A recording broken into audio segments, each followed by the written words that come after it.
ಲೋಕಸಭಾ ಚುನಾವಣೆಗೆ ತಯಾರಿ ಮಾಡಲು ಇವತ್ತು ಪಕ್ಷದ ಕಚೇರಿಗೆ ಭೇಟಿ ಕೊಟ್ಟಿದ್ದೇನೆ. ಲೋಕಸಭಾ ಚುನಾವಣೆಯನ್ನು ನಾವು ಬಹಳ ಗಂಭೀರವಾಗಿ ಪರಿಗಣಿಸಿದ್ದೇವೆ.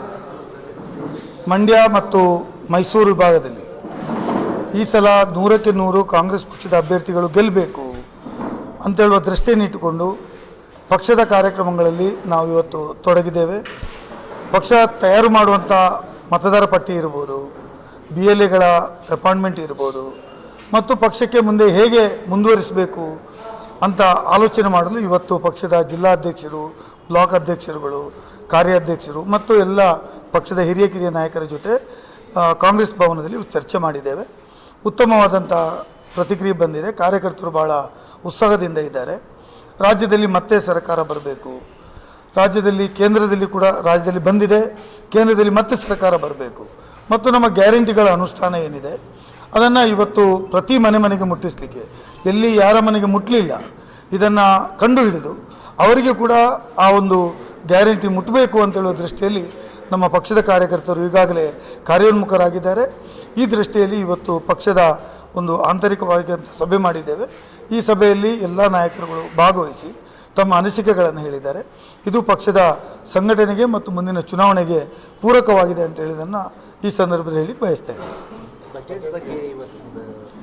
ಕೇಂದ್ರ ಸರ್ಕಾರದ ಬಜೆಟ್ ಇವತ್ತು ನಾನು ಬರುವಾಗ ಕಾರಲ್ಲಿ ನೋಡ್ತಾ ಇದ್ದೆ. ಹಿಂದೆ ಅವರು ಗ್ಯಾರಂಟಿಗಳ ಬಗ್ಗೆ ಲಘುವಾಗಿ ಮಾತಾಡ್ತಾ ಇದ್ರು. ಇವತ್ತು ಮೋದಿ ಕೂಡ ಸರ್ಕಾರ ಇವತ್ತು ಗ್ಯಾರಂಟಿಗಳ ಬಗ್ಗೆ ಮಾತಾಡ್ತಾ ಇದೆ. ನಾವು ಇಷ್ಟು ಕೊಡ್ತೇವೆ, ನೀವು ಕೊಡಿ ಅಂತ ಸವಾಲಾಗ್ತಾ ಇದ್ದಾರೆ. ಇವತ್ತು ರೈತರ ಬಗ್ಗೆ ಅವರ ಚಿಂತನೆ ಇಲ್ಲ, ಸಾಲ ಮನ್ನಾದ ಬಗ್ಗೆ ಅವರ ಚಿಂತನೆ ಇಲ್ಲ, ಉದ್ಯೋಗ ಸೃಷ್ಟಿ ಬಗ್ಗೆ ಅವರ ಚಿಂತನೆಗಳಿಲ್ಲ, ಬಡವರ ಬಗ್ಗೆ ಚಿಂತನೆಗಳಿಲ್ಲ, ಕಾರ್ಮಿಕರ ಬಗ್ಗೆ ಇಲ್ಲ, ಯುವಕರ ಬಗ್ಗೆ ಇಲ್ಲ. ಯಾವ ಒಂದು ರೀತಿಯಲ್ಲಿ ಅವರ ಬಜೆಟನ್ನು ಅವರು ಸಮರ್ಥನೆ ಮಾಡಿಕೊಳ್ತಾರೆ ಎಂಬುದನ್ನು BJP ಅವರು ಉತ್ತರ ಕೊಡಬೇಕು. ಇವತ್ತು ಕರ್ನಾಟಕದಲ್ಲಿ ನಾವು ಬಜೆಟ್ ಸಂದರ್ಭದಲ್ಲಿ ಏನು ಮಾತುಗಳನ್ನು ಹೇಳಿದ್ದೇವೆ, ಚುನಾವಣೆ ಸಂದರ್ಭದಲ್ಲಿ ಏನು ಮಾತು ಹೇಳಿದ್ದೇವೆ, ಅದನ್ನೆಲ್ಲ ನಾವು ಅಕ್ಷರತಃ ತಪ್ಪದೆ ಜಾರಿಗೆ ತಂದಿದ್ದೇವೆ. ಆದರೆ ಕಾಂಗ್ರೆಸ್ನ BJP ಅವರು ಯಾವ ಮಾತುಗಳನ್ನು ಹಿಂದೆ ಕೊಟ್ಟರೋ ಒಂದನ್ನು ಜಾರಿಗೆ ತರಲಿಲ್ಲ. ಉದ್ಯೋಗ ಸೃಷ್ಟಿ ಮಾಡಲಿಲ್ಲ, ರೈತರ ಏನು ಆದಾಯ ದ್ವಿಗುಣ ಮಾಡ್ತೇನೆ ಅಂತೇಳಿ ಮಾಡಲಿಲ್ಲ, ಮಹಿಳೆಯರಿಗೆ ಸಾಕಷ್ಟು ನಾವು ಬೆಂಬಲ ಕೊಡ್ತೇವೆ, ಅವರಿಗೆ ಸಾಲಗಳನ್ನು ತೆಗೆದುಕೊಡ್ಲಿಕ್ಕೆ ಕೊಡ್ತೇವೆ, ಅವರಿಗೆ ಸ್ವತಂತ್ರರಾಗಿ ಮಾಡ್ತೇವೆ ಮಾಡಲಿಲ್ಲ, 15 ಲಕ್ಷ ತಂದು ಕೊಡ್ತೇವೆ ಅಂತೇಳಿ ಕೊಡಲಿಲ್ಲ. ಅವರು ಯಾವುದೇ ಮಾತುಗಳನ್ನು ಹೇಳಿದರು ಅದನ್ನು ಜಾರಿಗೆ ಮಾಡಲಿಲ್ಲ.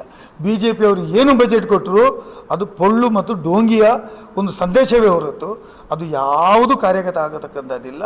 ಆ ಕಾರ್ಯಗತ ಮಾಡುವಂಥ ದೃಢತೆ ಮತ್ತು ಕಾರ್ಯಗತ ಮಾಡುವಂಥ ಜನರ ಪರವಾಗಿರುವಂಥ ಮನಸ್ಸು BJPಯಲ್ಲಿ ಇಲ್ಲ.